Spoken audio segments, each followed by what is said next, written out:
الحمد للہ رب العالمین والصلاة والسلام علی سید الانبیاء والمرسلین وعلی آلہ وصحبہ اجمعین۔ انتہائی محترم بزرگوں، بھائیوں اور دوستوں، اسلامی فلاحی ریاست کے حوالے سے ہماری گفتگو چل رہی ہے، اور آج کی اس نشست میں ہم مزید کچھ کنفیوژنز اور غلط فہمیوں کا ازالہ کرنے کی کوشش کریں گے۔ جب اسلامی ریاست کی بات آتی ہے، اسلامی حکومت کی بات آتی ہے، خلافت علی منہاج النبوہ کی بات آتی ہے، تو اس کے جو ناقدین ہیں اور جو مخالفین ہیں، لبرلز ہیں، سیکولرز ہیں، وہ ایک اور شوشہ یہ چھوڑتے ہیں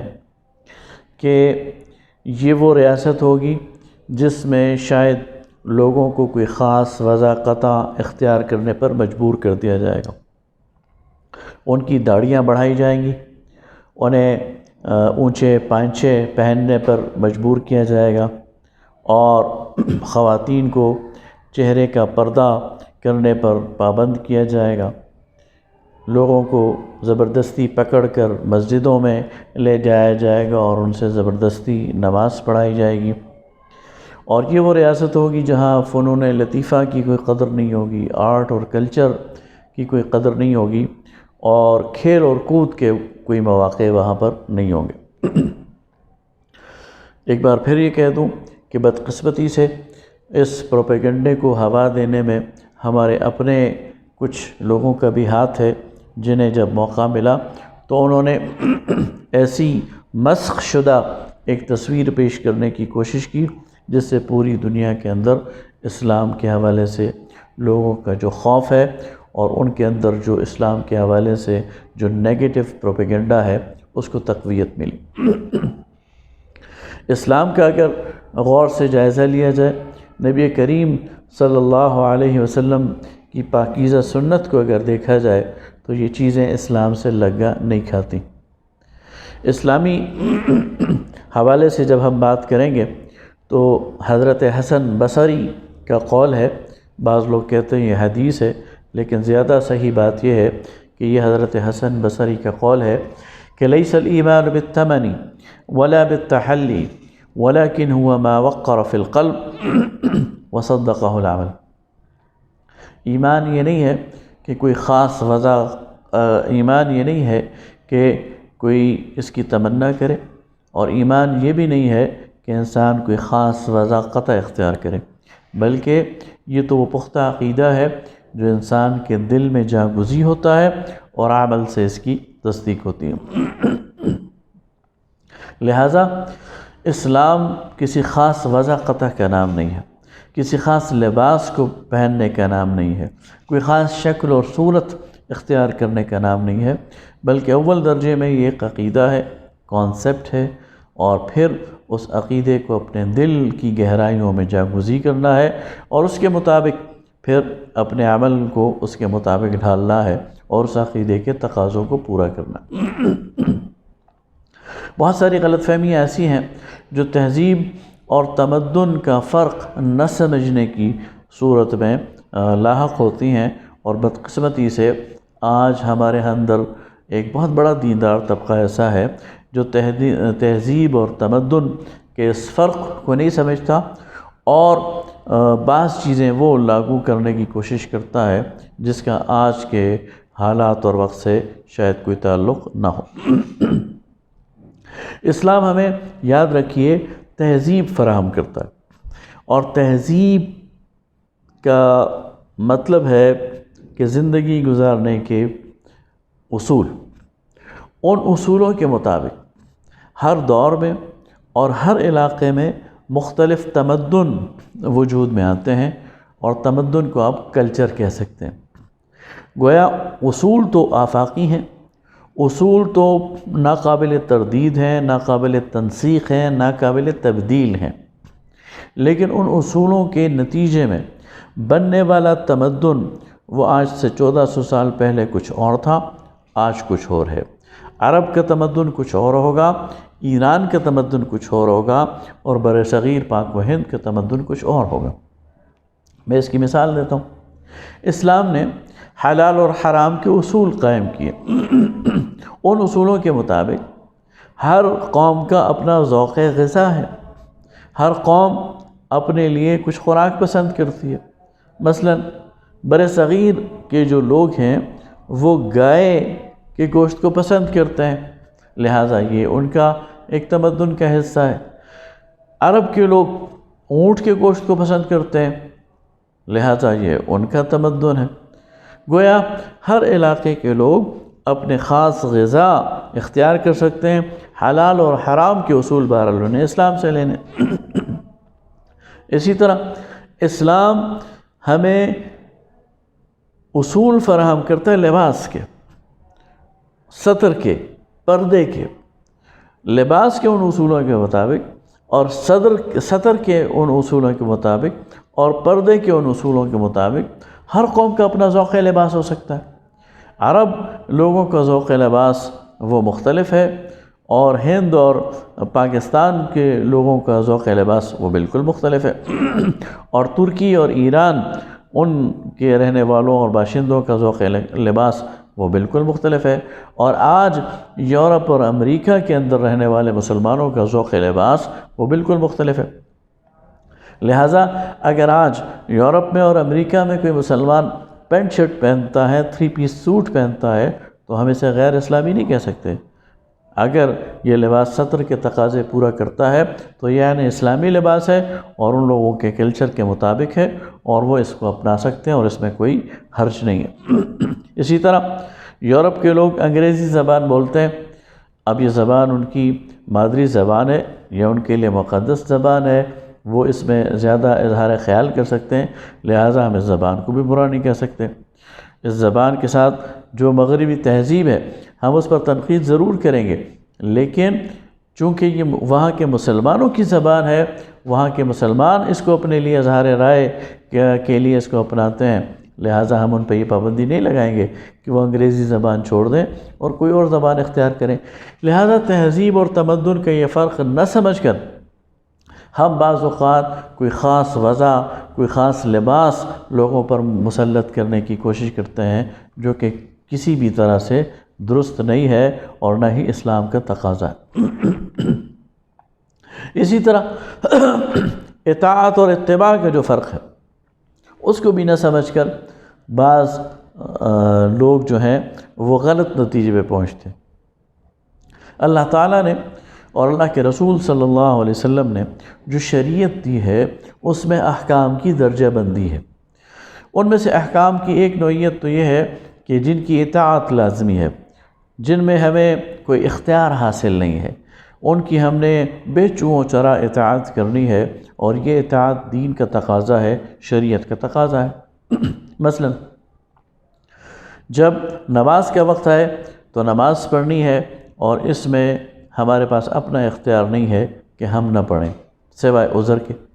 اسی طرح زکوٰۃ کا موقع آئے تو ہمارے پاس اطاعت کے علاوہ کوئی اور چارہ نہیں ہے۔ حج کا موقع آئے اور ہم صاحب استطاعت ہوں تو ہمارے پاس اطاعت کے علاوہ کوئی چارہ نہیں ہے۔ اسی طرح حلال اور حرام کے جو احکامات ہیں اگر وہ سامنے آئیں تو ہمارے سامنے اطاعت کے علاوہ کوئی چارہ نہیں۔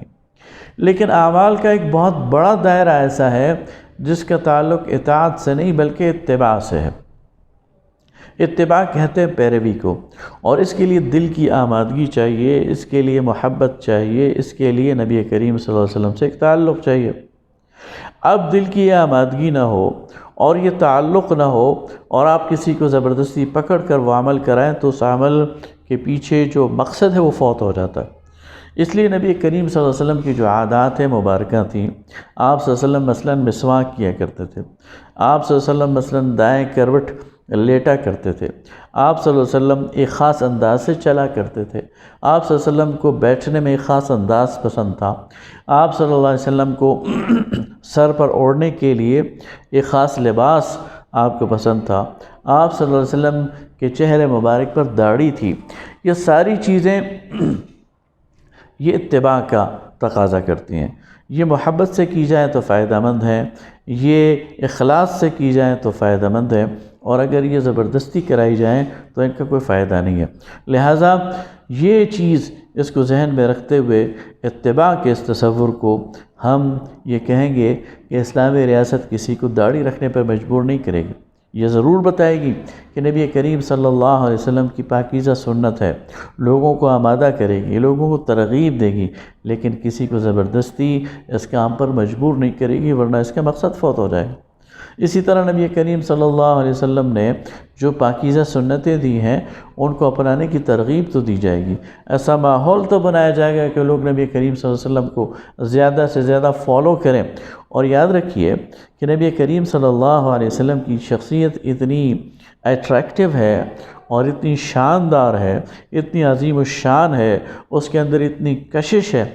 کہ اگر اس شخصیت کو پورے طریقے سے نوجوان نسل کے سامنے رکھا جائے تو لوگ خود بخود آپ صلی اللہ علیہ وسلم کو فالو کریں گے، اپنے دل کی آمادگی سے فالو کریں گے، اپنی خواہش سے فالو کریں گے، اور ان پر کسی جبر کی اور اکراہ کی اور تشدد کی اور زبردستی کی ضرورت نہیں پڑے گی۔ اسی طرح فنون لطیفہ کے حوالے سے یہ کانسیپٹ کہ اسلام ایک خشک مزاج دین ہے اور اس میں آرٹس کی اور فائن آرٹس کی اور فنون لطیفہ کی شاید کوئی گنجائش نہیں ہے۔ اسلام کی تاریخ اس کو رد کرنے کے لیے کافی ہے۔ مسلمانوں کے اندر بہت بڑے بڑے مصور پیدا ہوئے ہیں، مسلمانوں کے اندر شاعر پیدا ہوئے ہیں، مسلمانوں کے اندر فن تعمیر کے حوالے سے شاندار ماہرین پیدا ہوئے ہیں۔ پوری دنیا کے اندر جہاں جہاں مسلمانوں کو موقع ملا ہے، مسلمانوں نے آرکیٹیکچر میں، مسلمانوں نے لٹریچر میں، مسلمانوں نے سائنس میں، ٹیکنالوجی میں کارہائے نمایاں سر انجام دیے ہیں۔ لہٰذا آرٹس کے حوالے سے، فائن آرٹس کے حوالے سے، فن مصوری کے حوالے سے، شعر و شاعری کے حوالے سے، ادب کے حوالے سے اور آرکیٹیکچر کے حوالے سے یہ نہیں کہا جا سکتا کہ مسلمان وہ خشک ہیں یا مسلمان ان چیزوں میں وہ حصہ نہیں لیں گے۔ مسلمانوں کا جو ذوق لباس ہے، مسلمانوں کا جو ذوق طعام ہے، یہ تو پوری دنیا کو یعنی مسلمان تو ٹرینڈ سیٹر رہے ہیں۔ مسلمانوں نے تو لوگوں کو لباس کا ذوق دیا ہے، مسلمانوں نے تو لوگوں کو کھانے پینے کا اور لذت کا اور ذائقے کا ذوق دیا ہے، اور دنیا کے لوگ مسلمانوں کو فالو کرتے تھے۔ لہٰذا مسلمان پھر بھی ٹرینڈ سیٹر رہیں گے اور پوری دنیا مسلمانوں کو ہی اس لحاظ سے دیکھے گی۔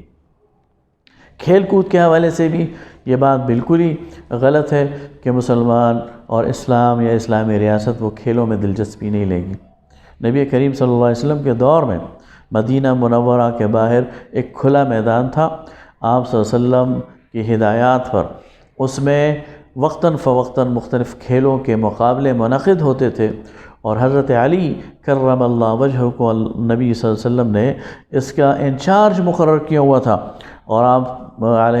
حضرت علی نے ان کے لیے باقاعدہ رولز اینڈ ریگولیشنز مقرر کیے ہوئے تھے، قواعد مقرر کیے ہوئے تھے۔ مثلا میں ایک کی طرف اشارہ کرتا ہوں کہ گھوڑوں کے دوڑنے کے لیے